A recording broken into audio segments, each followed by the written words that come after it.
The fishing news is brought to you by Interlux Marine Paint. Hey there, Toby Lapinski for the New England edition of the Fisherman magazine with this week's web video fishing forecast for New England. I want to start things off by saying happy St. Patrick's Day to everybody. We finally hit the middle of March. Weather's beautiful today. We've got fish on the move. We got animals waking up. The birds are singing today. We got flowers starting to pop. So all the signs of spring are there. So hopefully you're getting out and taking advantage of it. And let's see, this weekend, really cool spring event for you to take advantage of here. We've got the annual River's End Tackle Surf Day taking place in Old Saybrook, Connecticut from 10 a.m. to 4 p.m. this Saturday the 19th. There'll be featured seminars from Bill Wetzel and Dennis Zambrotta, as well as demos from Steve McKenna, as well as Joe D'Agostino. I'll also be doing demos all day on my eel rigging technique, which uses zip ties to streamline the process. I'll also be fielding questions on rigging, as well as how and where to fish them this year. There'll also be a slew of tackle reps on hand to show off their new gear, and there's always some awesome cookout food to keep attendees well fed. This event is free and open to the public, so I hope to see you there. All right, moving on into the reports. Start off, as always, in Connecticut, where I'm hearing of much improved holdover schoolie bass activity, as well as a major surprise to many. Schools of a peanut bunker are being seen. I even snagged a few this weekend when I was out. Really surprised to see them this year.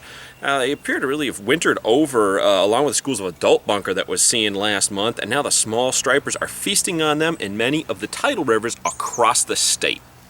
And up the Connecticut River, there's some pretty good pike action going on in the pre-spawn staging areas, as well as some really good crappie action, according to Andrew at Fishing Factory 3.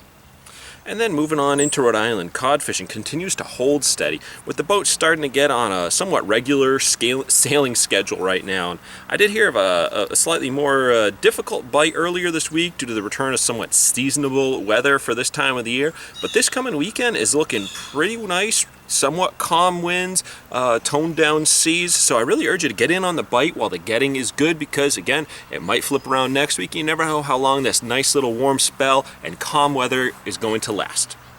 Okay, moving up into Massachusetts. As was noted in the Red Top Sporting Goods fishing reports recently, they're holding some really cool spring kickoff sales all month long.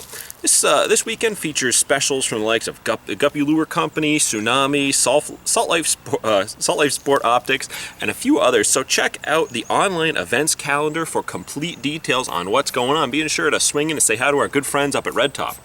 On the fishing side of things, there's some pretty good freshwater action developing for bass and panfish throughout much of the Bay State. And I got word that the trout trucks are on the move, and this should only serve to help boost the already excellent action being reported for trout so far this spring across Massachusetts.